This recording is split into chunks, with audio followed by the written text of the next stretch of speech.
सर्वा बाधा विनिर्मुक्तो धन धान्य सुतान्विता मनुष्यो मत प्रसादेन भविष्यति न संशय। नमस्कार, स्वागत है आपका आचार्य वाणी में। आज हम जिस विषय को लेकर आए हैं वो है सूर्य। सूर्य का परिवर्तन होने जा रहा है और जुलाई में जो सूर्य का परिवर्तन होने जा रहा है वो बहुत सुंदर तिथि में होने जा रहा है और कर्क राशि में जा रहे हैं। सूर्य जा रहे हैं कर्क राशि में। आपके भाग्य के स्वामी हैं सूर्य। यदि हम धनु राशि के बारे में बात करें तो नवम भाव के स्वामी हो जाते हैं और वो अष्टम भाव में जा रहे हैं। नवम भाव जो है भाग्य का भाव है। भाग्य का स्वामी अष्टम भाव में, मृत्यु भाव में जा रहा है भाग्य का स्वामी। और ये जो विशेष प्रकार का योग बनने वाला है ये आपके लिए क्या प्रभाव उत्पन्न करने वाला है। सबसे पहले तो कब होने जा रहा है ये भी समझ लीजिए। 16 जुलाई को रविवार के दिन संक्रांति का योग पड़ रहा है। रविवार के दिन संक्रांति अपने आप में बहुत शुभ मानी जाती है। रविवार को संक्रांति हो तो क्या कहा शास्त्र कहता है, हृदय नाम का योग बनता है।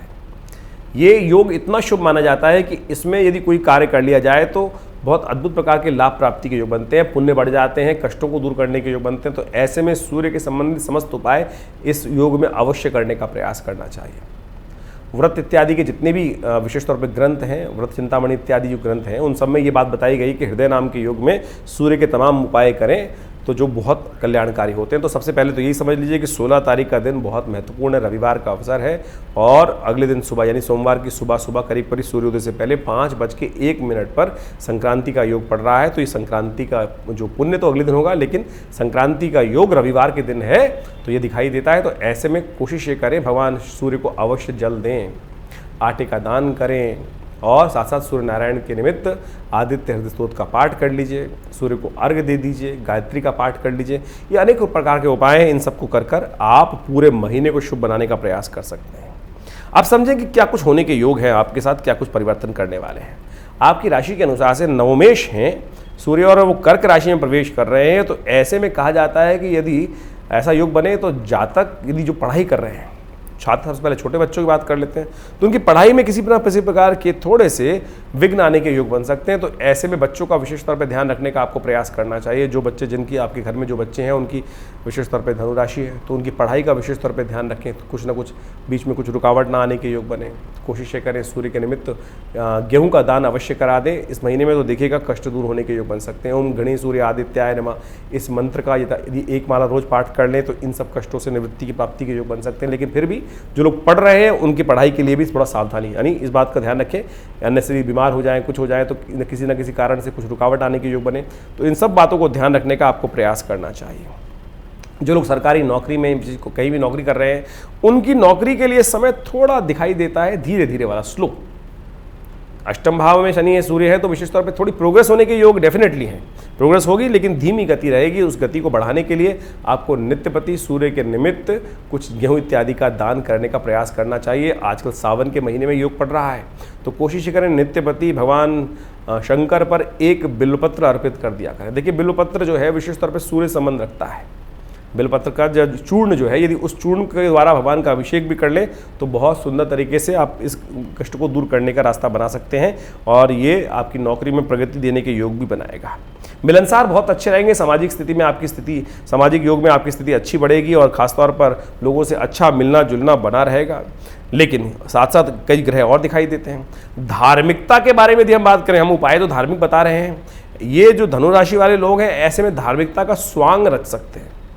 जो धार्मिक कार्य करेंगे मन नहीं लग रहा होगा लेकिन बाह्य दिखाने के तौर पे करते दिखाई दे रहे हैं और ये अच्छी बात नहीं है। जितना करें ना, जो आप मन से करने का प्रयास करें, कहीं दिखावे के रूप में कहेंगे, केवल पिताजी कह दें, माताजी कह दें, उसके लिए बच्चे थोड़े से बैठ जाएं या घर वाले कह दें थोड़ी देर बैठ जाएं, तो वो उसका पूर्ण लाभ नहीं होगा। समय का पूर्ण लाभ लेते हुए इस बात का ध्यान रखने का प्रयास करना चाहिए।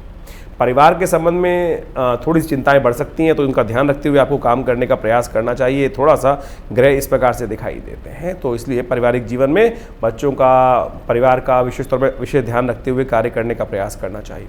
एक बात और, माता पिता के साथ थोड़े से संबंध खटपट होने के योग दिखाई देते हैं। कोशिश करें माता पिता के संबंधों के साथ ठीक रखने का प्रयास करें यदि भाग्य को जगाना चाहते हैं। देखिए सूर्य पिता कारक ग्रह माना जाता है, वो भाग्य क्या स्वामी है इस तरह आपकी राशि के अनुसार से, और वहाँ अष्टम भाव में जाने के कारण से ग्रह दिखा रहा है कि अनबन ना हो, अन्यथा भाग्य सो जाएगा। इस बात को हम पहले दिखाएं और विशेष तौर पे इस बात का ध्यान सबसे पहले आपको करने का प्रयास करना चाहिए।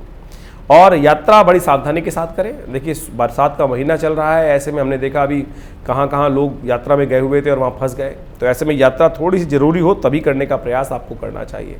और स्वास्थ्य के लिए बारे में बात कर लें तो ये शरीर के लिए थोड़ा सा नेत्र संबंधित रोगों के संबंध में थोड़ा भारी योग दिखाई देते हैं। कोशिश ये करें सूर्य के निमित्त आपको मंत्र जप करना चाहिए। ओम घृणी सूर्य आदित्याय नमः। सूर्य को नित्य प्रति जल देना चाहिए।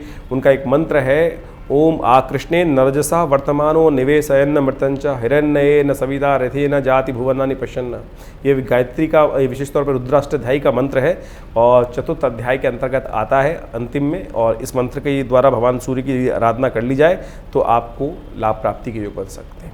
धन के संबंध में यदि हम बात करें तो आपका कोई लोन पास होता दिखाई दे रहा है इस सूर्य के परिवर्तन के कारण से, और वो आपके लिए थोड़ा सा एक शुभ सूचना ले सकता है। लेकिन ऐसा भी हो सकता है कि अन्य स्थिति के चक्कर में लोन ज़्यादा आवश्यकता ही पड़ जाए, लोन लेना भी पड़ सकता है। तो ऐसे में विशेष तौर पे आपको समस्त ग्रहों को समझते हुए कार्य करने का पहले से प्रयास करना चाहिए। बेकार के लोग आपके जिम्मे पड़ सकते हैं, उनको आपको पालना पड़ सकता है, उनके बारे में भी थोड़ा खर्च अधिक करना पड़ सकता है।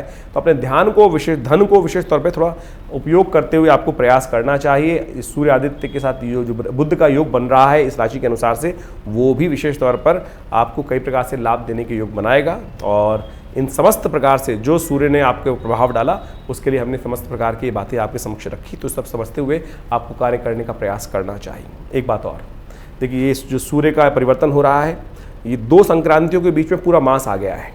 जब बात करें 16 तारीख से ये योग शुरू हो रहा है, 16 जुलाई से, और उस दिन विशेष तौर पर चतुर्दशी है और उसके एक दिन बाद से मलमास आरंभ होगा करीब 18 तारीख से, और 17 अगस्त तक ये योग चलेगा। उसे एक दिन पहले मलमास आरंभ हो जाएगा।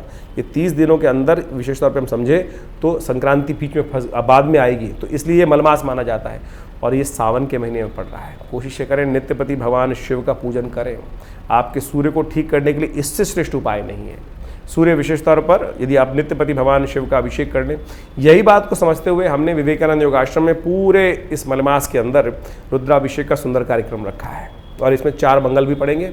तो हमने विशेष तौर पर उन मंगलों पर मलमास के में हमने सुंदरकांड का पाठ रखा है। आप सब इन समस्त कार्यक्रमों में सादर आमंत्रित हैं और यज्ञ में और खास तौर पे इस रुद्राभिषेक में यदि आप आएँ और अपने सहयोग से उस रुद्राभिषेक में पाठ करें, सम्मिलित हों, तो आपके बहुत सारे कष्ट दूर करने के अवसर प्राप्त होंगे। विधिवत शास्त्र के अनुसार से सुंदर शुद्ध उच्चारण के साथ हमने रुद्राष्टाध्यायी के द्वारा शाम के लिए नित्यपति कार्यक्रम रखा है करीब 6 बजे से लेकर 8 बजे तक। विशेष जानकारी के लिए आप फ़ोन नंबर्स पर संपर्क साध सकते हैं और अपना स्थान आरक्षित कर सकते हैं। जो लोग बहुत दूर हैं आश्रम से, दिल्ली से, उनके लिए भी विशेष तौर पर हमने व्यवस्था बनाई है। उनके लिए स्थान आरक्षित कर योग्य ब्राह्मणों के द्वारा इस कार्यक्रम में आप सम्मिलित हो सकते हैं। संकल्प के द्वारा आपको उस पुण्य को हम परिवर्तित करने का प्रयास करेंगे। धन्यवाद।